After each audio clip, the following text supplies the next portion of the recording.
હા, વાતાવરણ સારું થઈ ગયું. પપ્પા વગર તો કંઈ નહીં, પણ હવે બધું સારું થઈ ગયું.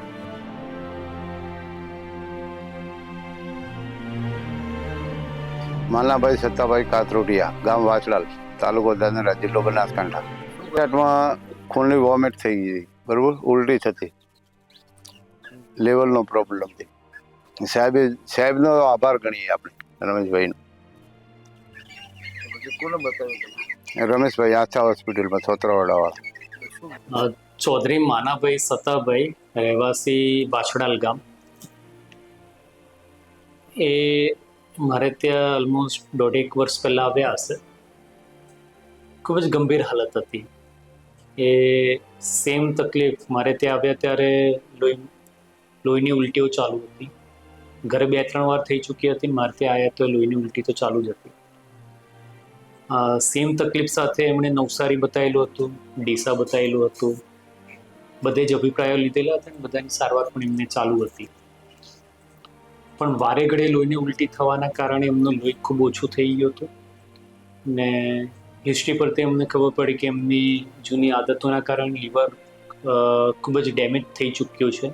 ને એ એક એમનું કારણ હતું કે જે ઉલટી સાથે લોહી આવતું હતું. એને ગયા એટલે એમની બધું ટ્રીટમેન્ટ કરી, એમની ચાલુ કરી. નકે મને એના પહેલાં હું ગયો તો 2-4 ડીસામાં, પાલનપુરમાં ખાનગી હોસ્પિટલમાં. એ લોકોએ ના પાડ્યો કે ઘરે જતા રહો તમે, બરાબર, અને કોઈ બચવાનો શક્ય નથી. હા, પછી ત્યાંથી એક ફાગુદ્રાવાળામાં અમારે બનેવી તે ડાલાલ, એણે રમેશભાઈનો કોન્ટેક કર્યો અને કે તમે તે પહોંચો. પછી અમે અમારો ભત્રીજો દિનેશભાઈ કરીને છે, દિનેશભાઈ રામાભાઈ ચૌધરી, એ હંગાથી ગળેલી અને અમે નીકળ્યા પાંથાવાડા આસ્થા હોસ્પિટલમાં. તે મને ટ્રીટમેન્ટ કર્યું, રિકવર થયું, પછી દવા ચાલુ કરી. હા, હવે રેડી. આસ્થા હોસ્પિટલમાં જવાથી ફાયદો થયો ઘણો બધો. હા, જીવ બચી ગયો. નહીં, મારા જોડે ત્યારે પૈસા પણ નહોતા, બરાબર. હા, પછી કે નહીં, પૈસાનું નહીં, પહેલાં ટ્રીટમેન્ટ કરો. બધા સ્ટાફ, ટોટલ એમના સ્ટાફ હતો, એ ડૉક્ટરો સેવા બધી સારામાં સારી સેવા આપી હતી. ઘટતા લોહીની સારવાર સાથે સાથે લીવર માટે રિકવરીની સારવાર, આવ્યા ત્યારે અર્ધબેભાન હાલતમાં હતા એટલે એમાંથી બહાર લાવવાની સારવાર, સંપૂર્ણ સારવાર અમે 3 થી 4 દિવસ આઈસીયુમાં રાખીને કરી. આખરે ખૂબ જ સારા થઈ ગયા. એના બાદ અમે ગેસ્ટ્રોલોજિસ્ટ પાસે મોકલ્યા. યુજીએસ્કોપી કરાવીને જ્યાંથી એમને બ્લીડર સ્પોટ્સ હતા ત્યાં આગળ અમે એમનું કોઇલિંગ પણ કરાવડાવ્યું. હાલ એ વાતને 1.5 વર્ષ થઈ ગયો. હાલ કોઈ જ પ્રકારનું વ્યસન નથી.